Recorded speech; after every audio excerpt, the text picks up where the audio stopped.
Formally introduce briefly our next speaker. I've heard Arnie speak at the day before Pets last year and was totally fascinated by it. He's going to tell us a story about taking a small club, like 10 or 11 or 12, something like that, to, he tells me, over 57 today, 3 years later approximately. Arnie is a past district governor, Rotary District 7255. I met him first in about 2009, you might not remember, at his RILA camp there. And I was the RILA chairman for our district, and I learned so much. And they're a very active RILA program there. So with that, anyway, I'd like to invite Arnie to come forward and to, so give them a welcome to learn about the Thank you. Thank you, David. Thank you, David. My pleasure to be here this morning. The club that David was mentioning was my home club, Rotary Club in Ronkonkoma. We're a 48-year-old club. At no point were we ever more than 25 members. I've been a member of the club since 2000. When I became president in 2003-04, we were about 18 members. Every time we brought a person came in, they went to their traditional 3 meetings. We swore them into the club, and then we probably didn't see them for the next 6 months. And it was a constant revolving door. You know, 1.2 million Rotarians in the world have been 1.2 million Rotarians for the 18 years I'm in Rotary. So, you know, the problem is you try to make change and Rotarians don't like change. I saw an interesting sign when I was walking into the building this morning, and it was I think I wrote it down here. Yes, it was a fallout shelter. So the fallout shelter, everybody remember what the symbol looks like? It has the upside down arrowheads, 1 and then 2, and then it says fallout shelter. Well, it's outside. If you walk out this exit here and you go to the right, there's a fallout shelter sign. It's a metal, yellow and black. And right underneath it is a bricked over door. So it's kind of like a Rotary Club, okay? We don't want to make change, and fallout shelters are obsolete. But in this same building, we have a gender-neutral bathroom, okay? Which I was very interesting, because we have women's only bathroom, but then we don't have a men's only bathroom, we have a gender-neutral bathroom. So change is right here on this campus, okay? I guess our big change started in 2012. We elected a 24-year-old president of our club. Problem with that was the elders in the club were as older than his grandfather, and the average Rotarian's age in the club was older than his father. So it was kind of tough for him to make change. But in our club, since it was a small club, we had, your presidency was a 2-year stint. So in his first year, he had a very difficult time getting the respect of the club and getting him to do anything. In his second year, he finally convinced the board that he wanted to do a membership drive, not traditionally the way we did it, but he wanted to send a letter out to the businesses in the area, inviting them to a Rotary meeting. It took about 1.5 years, because like I said, it was a 2-year stint, to finally agree to that. So we have a very successful fundraiser in our club. We've been doing it for 35 years. It's called the Run Around the Lake. And so we had the resources, and what we did was we bought a mailing list. So we bought a mailing list of all the businesses in Ronkonkoma, and then we also did the 3 surrounding communities that do not have a Rotary Club. And we purchased that mailing list, and then we decided that we were going to have an event, no cost to whoever we invited, and we sent a very formal letter to the business owner saying that we'd like you to come to an information meeting to find out what Rotary has been doing in your community for the past 48 years. And we invited them to cocktails and drinks at no cost. And That event actually happened after his second year of presidency was over. Now, our incoming president, our new president, was now a 31-year-old. Now, the past president, who was 24, 25 when he was president, he was 5'6", didn't have a big stature, very quiet young man, didn't have that presence. The 31-year-old was 6'4", he was captain of his high school basketball team and played college basketball, and he was a great inspiration. He could get people to follow him. So even no matter how old you are, he'd get people to follow.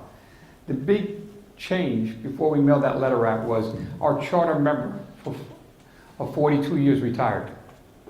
So when you have a charter member who was a past history governor retire, that was the biggest naysay in the room has left. Okay?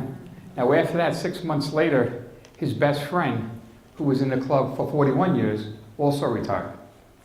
So now we're down to 12 members before we mailed this letter out. And that was the monumental change in our club.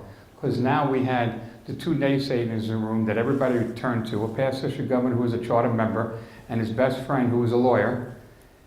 Everything got deferred to them. And now they were no longer in the room saying, we did that, it doesn't work, you're not supposed to do that. So when we sent this letter out, we had 25 business people show up to the meeting. And the first hour was just a networking night. Just basically you're conversing with everybody, having cocktails, and then after that, the president introduced himself, and everybody had 1 minute to say what they did for a living. And if you were a Rotarian, you ended that I'm a member of Ronkonkoma Club. We also invited the 3 local Rotary clubs in the area, because our feeling was if you weren't available for Thursday breakfast, then maybe you were available for Wednesday lunch or Tuesday dinner. So we had options right in the room for people. Of that event, and then what we did was we went through the room. We had with Rotarians and guests, we had about 50 people there. And I ended with a 10-minute, basically, synopsis of what Rotary was, what we've done in the community, locally and internationally. And then from there, we gained 4 members. So we gained 25% of our club in overnight. So we were 12 members, now we gained 4 members, so we're at 16 members. Okay.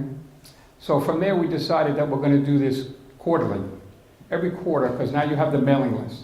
So that was your biggest expense. It was about $1,500 to make the list. I encourage you, if you do it, that you want to send out all your mailings in first-class mail, because on first-class mail, you'll get a return. So if the address is no good, the person moved, the business is out of business, you'll get that, so you can wean out your list and clean it up. What we also do is we always encourage the other 3 Rotary clubs to stay involved. So besides doing that event, we did that event twice a year, where we invited you for free cocktails and an information meeting. 4 times a year, we did a networking night with the 3 other Rotary clubs. So what we do is we rotated, and each of us hosted an event. And we would have it where they met, where we met, and it's a very easy thing to do at no cost. You just go to a local restaurant or bar, any price. If you're saying you're bringing 25, 50 people that are going to drink, they're going to give you finger food for free. So we started putting the spin on networking and Rotary. I guess another turning point in this was a longtime member of our club was in LaTip. Everybody familiar with what LaTip is? LaTip is a professional networking organization. I know that Rotarians, they kind of shy away networking, God forbid. But let's remember where we started from. Paul Harris started this organization as a networking organization. Okay? He was a Virginia lawyer that moved to Chicago and knew no one. Okay? And visited 3 other businesses in the area and came up with the suggestion that we should meet weekly and rotate the meeting, Rotary, the wheel, at each other's office. And that's how this organization started. Over time, it became a service organization, and people have forgotten that, all the old timers remind you it's service above self, not business. But the motto before service above self was, "He who profits most serves best." Okay? You don't see that on any Rotary stuff. But the old time clubs, the Brooklyn Club, the original club in our district, that's 104 years old, their original name badge says that in it. "He who profits most serves best." Think about that. A successful business person cannot give their time, talent, and treasure to Rotary unless they're successful. Okay? To get a new millennial involved in your club, you have to give them something. They're not like our fathers or ourselves that we're patient and can wait. Okay, they want instant gratification. Remember, they get instant information. We could argue at a bar about something about sports years ago, and it would take us a week to find the answer. They find it out in 3 seconds. They just Google and they got the information. So to attract that person, you have to give them something. So in our quest to keep on doing this networking thing, we started bringing in a gentleman that was very involved in the tip, and he brought 3 other new members in, okay, in our second meeting. What we did was we sit down with them before we invite them to the club, and we discuss that, you know, I understand you're involved in the tip and you do networking, but Rotary is not a networking organization, it's a service organization, but you can benefit from that in the networking aspect, because the benefit is there's, you know, in our district there's 75 Rotary clubs. So besides being a member of the Ronkonkoma Club, you're a member of every club in the district, and you can, if you're in whatever business you're in, if it's not just tied to the community, you can visit clubs all over Long Island, Brooklyn and Queens, and network with people. So that's an added benefit. But we do stress to them, it's not a networking event, okay? But it's really a service organization. The other thing that now that we've doubled in size in a very short time, our president started where we start every meeting, we're a Thursday breakfast meeting. So after we ring the bell, say the pledge and have an invocation, everybody would have a 30-second spot what they did. Because what happens is when you have a small club and now you double the size of your club, even a long-time member doesn't even know everybody's name in the room anymore. So you needed that constant reminder who the person was. So every week the person would stand up, say what they did, and that added, and even guests that visited like to see that. Okay, so that was 2 things that we started changing right away. Another thing that we always did, since we were a small club, is that we have an open board. Okay, now anybody understand what I'm saying when I'm saying open board? Okay, so basically you don't have to go. It doesn't take you 5 years, 10 years to become a member of our board of directors of our club. Since we were a small club, if we wanted attendance, it was open to everybody. We did not change that. Still today, I mean today we're 57 members. We still have an open board. Okay, and people say, how do you get anything done with 57 members on an open board? Well, the president sends out the agenda for the board meeting a week before. If you want to add something to the agenda, you're welcome to. If you don't respond, you can't bring it up until new business. So nothing will be voted on off the floor. So if you want something on the agenda you want to vote it on at the board meeting, you have to send it to the president when they send it to notice, and then you can be added to the agenda. So it keeps it, and I don't think we've ever had more than 17 people at a board meeting. And our board meetings are held at a local bar. They give us a private room, and the after meeting is probably lasts 3 times longer than the board meeting. Okay? So it's really a social event, which is a great thing, because we're a morning meeting, so we don't have that many events at night. But the other thing that's compelling and what keeps us going is we give service opportunities. Okay? It's great to grow, but you can't grow and not do service, because you will not engage a new member. And that's the biggest thing when we go around the room and we ask. And that's the biggest thing you have to do is ask your new members what they like, what they don't like. And what the majority will always tell us, you know, I do networking for years, I've been in BNI, I've been in LaTip, but what they like about the Rotary is the service aspect. I've been successful in my business, now it's time, I'm in time in my life where I have the time that I can give back to the community, and I love that aspect of it. Okay? So, also, we had a 24-year-old past president, we have a 31-year-old president, so they're looking to get people closer to their age group involved. So we were putting together service opportunities that we can get outsiders to get involved and then eventually join the club. We adopted a soup kitchen. So 2 times a month, the first Tuesday and the 4th Thursday, we go into a soup kitchen with a team of 6 people. We start at 2 o'clock. There's 2 people that go in and cook at 2 o'clock. At 4 o'clock, the setup team comes in, and at 5, the third team that comes in does the cleanup and serves the food. So we do that twice a month. So twice a month, that gives you 2 service opportunities. We adopted the program of picking up the food at Whole Foods every Monday morning. Whole Foods donates the money for the foods at the food pantry. So it's 2 ladies that run the food pantry, are in their 70s. So we were watching them on a Monday morning, going to Whole Foods, picking up the groceries, and lugging them down the basement steps of the church for the food. So we took that project over. So that's another 4 service opportunities in a month. So there's 6 service opportunities just on that alone. We do 4 food drives a year, where we stand in front of a supermarket, and we did that project for years in our club. We did, once a year, twice a year. Well, the younger personnel on our club said, we have to change how we do this, because all we're doing is standing out there with a tent saying Ronkonkoma Rotary, and you're collecting food. And people come and they give you a couple items. So the younger Rotarian in our club, one took an initiative, went to the supermarket, talked to the manager, got the flyer. We found out where all the sale items were. He made a list. And we put probably 25 items that were all under $2 on the list. We put the aisle number that they were in, and we handed the flyer out. Okay? We filled a 16-foot box truck from floor to ceiling in totes. When we brought it to the food pantries, we had 20-gallon totes that you buy in Home Depot. This one was all peanut butter, this one's all tuna fish, this is all pasta, this is all tomato sauce, soup. They loved it. It was all organized. It was like giving it to Pablo's dog as they walked in. Whatever was on their list, they bought everything that was on the list.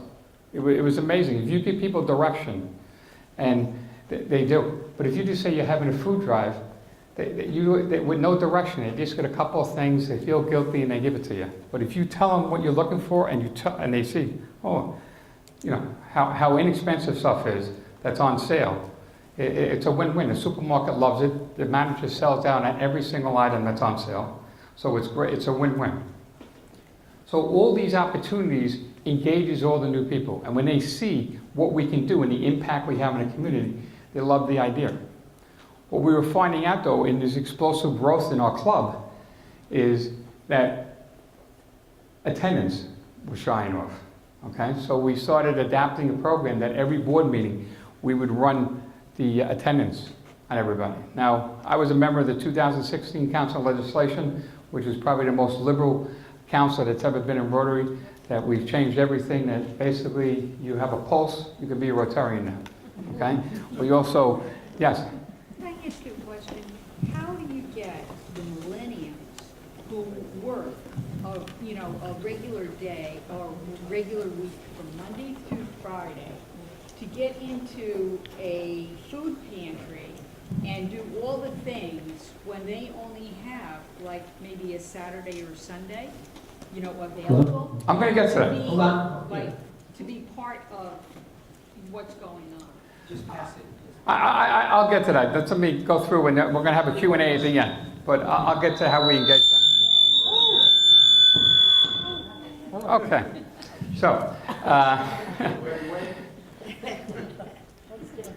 what we do is we require 60% attendance. Even though on the new council legislation you can now flex your schedule to only meet twice a month, we still in our breakfast club still require attendance once a week.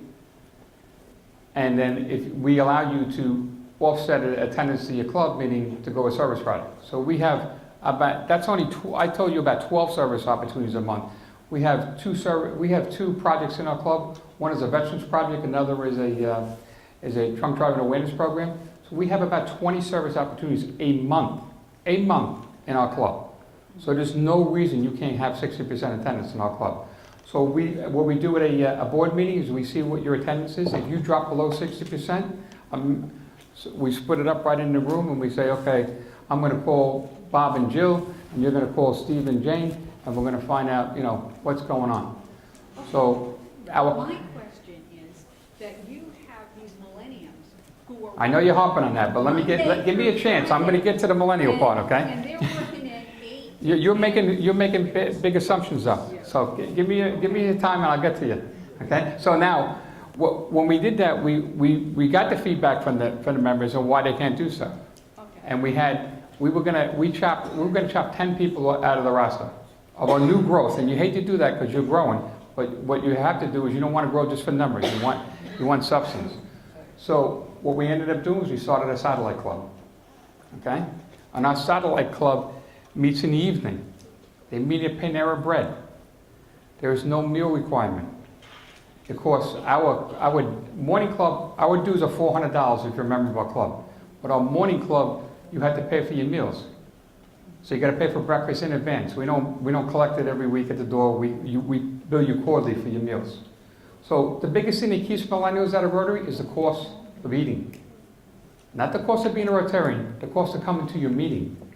Okay, attendance drops in clubs, especially the clubs that pay at the door, because they really can't afford it that week to come to the meeting, especially dinner clubs. It's a killer. Okay, $35 for a meeting, they're not going to come. So if they can't having a bad week, they're not showing up. So when we started our satellite club, it was no meal requirement. It's $400. $100 down, $25 a month in PayPal. There is a millennial walking this earth that can't afford that. They spend more money at Starbucks and 7-Eleven buying coffee a week than what you're asking to pay for a month. So in the satellite club, that's where our attendance is only twice a month. And one of them is a service project, and one of them is a meeting. So the satellite club meets once a month at Panera Bread. And at that 20-minute meeting they have at Panera Bread, they decide what service project they're going to do that month. So they've already inherited, they took over one of the 2 times a month that we work at the soup kitchen. The satellite club does that 1 night a month. So that's their service project, and there are other ones they're meeting. So very easy to get younger people. We have 10 people under 30 in our club. Okay? Anybody could, I mean, you're available on the weekend when you do a food drive. And I know you think that they're not available during the day, but they are, depending on where they work and what they do for a living. They can make themselves available. Okay? So there's different options, but the biggest thing I can stress to you is the open board concept. Okay? What's the first thing we all do? The old timers in the room, when we have a service project or a fundraiser, the new guy's going to do it. I paid my dues. I've been doing this for 15 years, 20 years I've been doing this. You're doing it now. You become basically the slaves.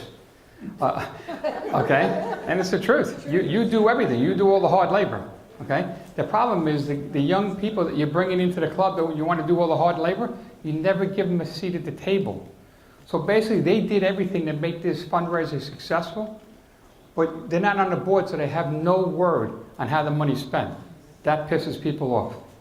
Okay? Especially pisses people off that are millennials, because they're no fools. They know that they're doing everything just like they do at home for their parents, and they're reaping all the benefits, and they're getting nothing out of it. But if you allow them to come to the meeting and be on the board and make a decision, and they have just the same opportunity as Sam, who's been in the club for 45 years, and they want to bring a suggestion up that they know a family that's in need, or they have a friend that has a foundation that's looking for a scholarship, that has a lot of credibility. Now they're engaged.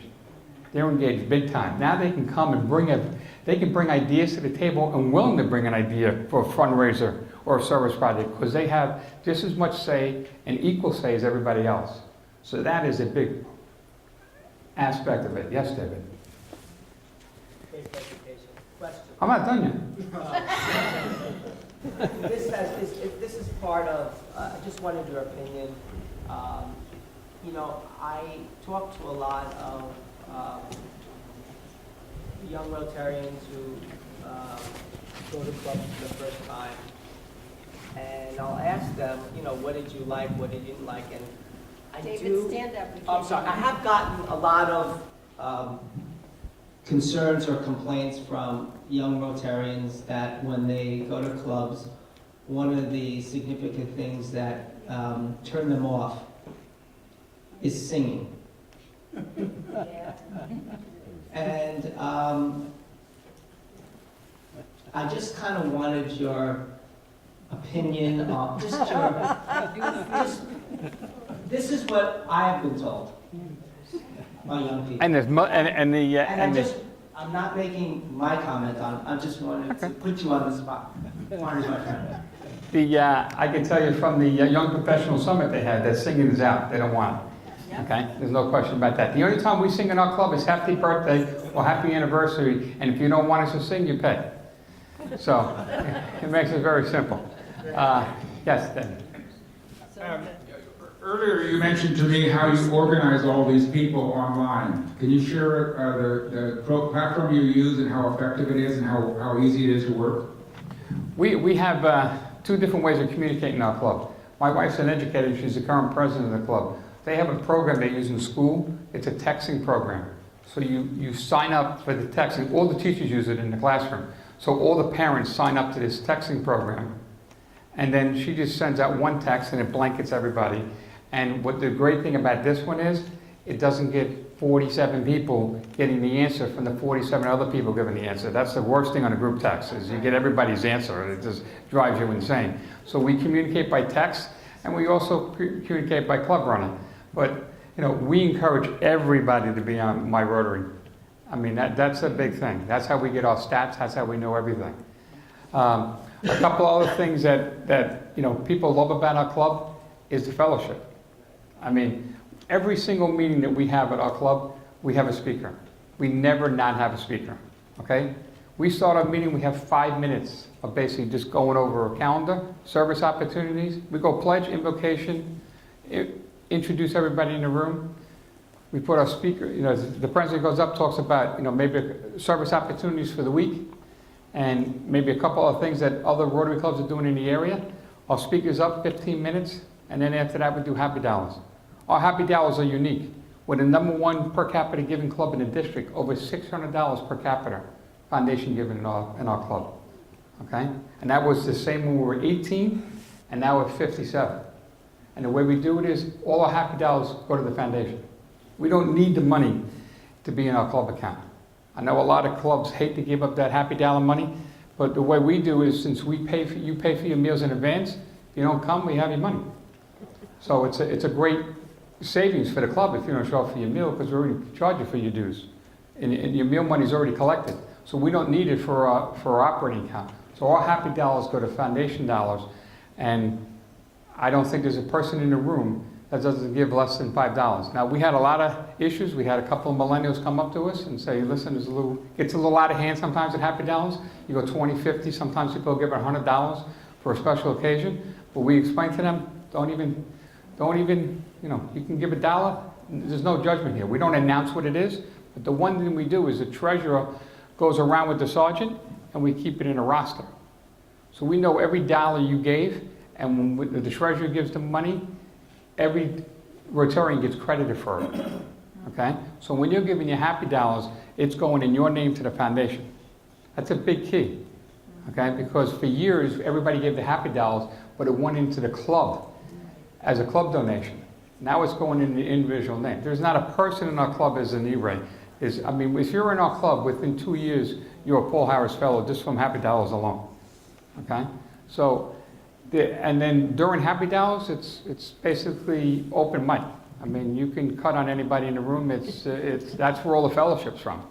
And I haven't had anybody leave our club for lack of excitement or happiness, because it's there in the room.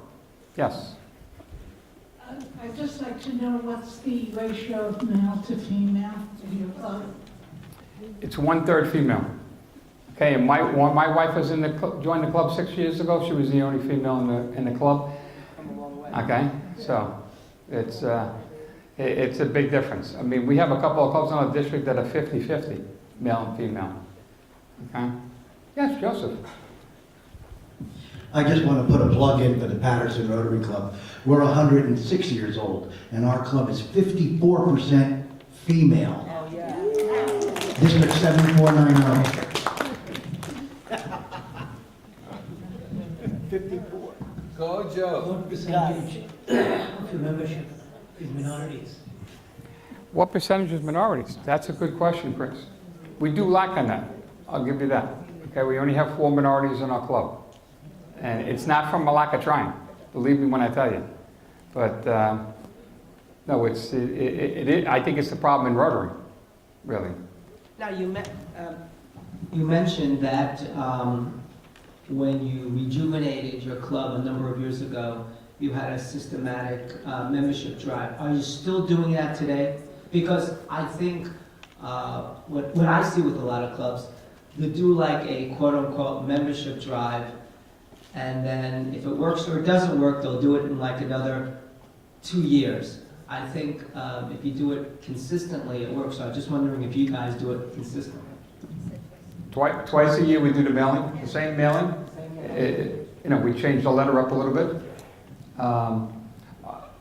Another thing that helped us along the way, I mean, we were running this Run Around the Lake fundraiser for years, this 4-mile run around Lake Ronkonkoma. 6 years ago, the family of Michael P. Murphy, who was a Congressional Medal of Honor recipient, he was a Navy SEAL that got killed, and he was a lifeguard at Lake Ronkonkoma when he was younger, and his family came to us and asked us if we would change the name of the race and honor him. So the first year, the club was extremely reluctant because we ran the race for about 30 years already. So we did it, Ronkonkoma Run Around the Lake in honor of Michael P. Murphy. Well, we were struggling at the time to make about $10,000 in this race. The first year we did it in honoring him, we made $35,000. So it was not a difficult decision to change the name to the Michael P. Murphy Run Around the Lake. And last year we netted $110,000 off of it. Wow. So his name is just, I mean, he's a Congressional Medal of Honor winner, Purple Heart, both his memorials at Lake Ronkonkoma. It brings out volunteers like unbelievable. We have a virtual race where this year we're going to have people running virtually in all 50 states of the country. They run, he has a destroyer called the Michael P. Murphy Destroyer. They run the race on the destroyer. They also run it in Afghanistan. So it's amazing. The greatest thing we did ever, talk about PR, we spent $15,000. I know everybody familiar with Fleet Week? Okay, in New York City? Yep. Well, that starts on a Friday, Fleet Week. They all come into the harbor. Well, in Brooklyn, they have this big event where where the ships dock and they serve lunch and drinks to all the guys on the ships. Okay, and they have all vendors.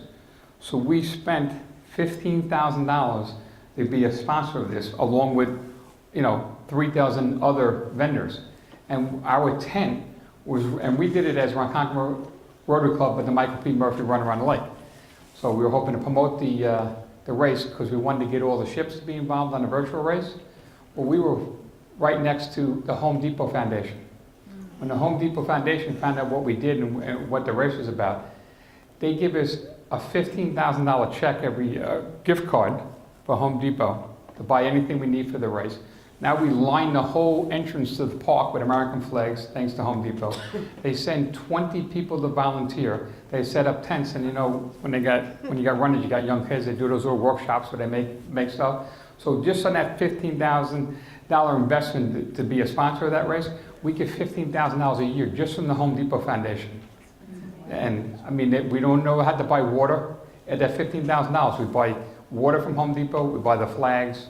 I mean, we have a thing where we buy the flags and then we give the flags to people for a donation. So it's just, when you spend money, you make money. When you get to a different tier in the nonprofit world, it's amazing how people want to come out and be a part of it. So, and that event, I mean, I was fortunate enough to be a district governor in 2010-11, and one of the greatest things you do when you're a governor is you visit every club in the district. And when you visit every club in the district, you get to get, the goods and bads, and you find out that Happy Dollar thing when you give it all to the foundation. I got that from one of my clubs. We just perfected it. And then the other big thing I picked up was, just, you got to change things around. There's clubs that do the same thing every year. When I would go in, I was always asked, first question I asked when I met with the board as a governor, what is your staple project? 3/4 of their staple projects was their fundraising. So don't get confused here. I didn't ask what your fundraiser was. I asked what your staple project in the community was. Well, our golf outing is very involved. It takes 6 months to plan. Everybody's engaged. I'm like, it's a fundraiser. It's not a project. So keep that in mind. Yes. Yes, sir. Do you guys have a foundation as part of your club? And if so, when was it created? Yes, when I was governor, we created a foundation in our club as well as our district. So we have a district foundation, and our district foundation is strictly a wash-through foundation, where clubs that are not foundations and are going to solicit donations for nonprofits. You can't get if you're 501c3, you can only give money to another 501c3. So our district foundation is set up that if you're not your club does not have its own foundation, that you can have the check written to our district foundation, and we will cut you back a check to your Rotary Club. Does that district foundation get to specify?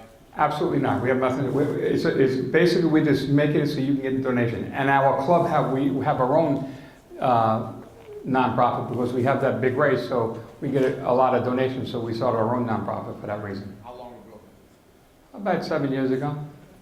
We have an accountant and we have a CPA and a lawyer in our district that sets it up at cost for any club that wants to do it. We're actually setting it up for our multi-district pets that we're all involved in. Because all these years we're doing it, we're paying sales tax, and there's no reason we should be paying sales tax. All we have to do is make it a foundation. Thank you very much, Ronnie. I don't know about you, but I'm inspired. And part of the takeaway for me is, number one, growing a club by being consistent on a successful program. Part of the Quaranta Club demonstrates what incoming Governor Chris wants. Think big, because if they can do it, we can do it. Like your project, and learn from others. So thank you very much. In the beginning of the story, I talked about that 24-year-old president. Yeah. He's my son. He's our district governor nominee.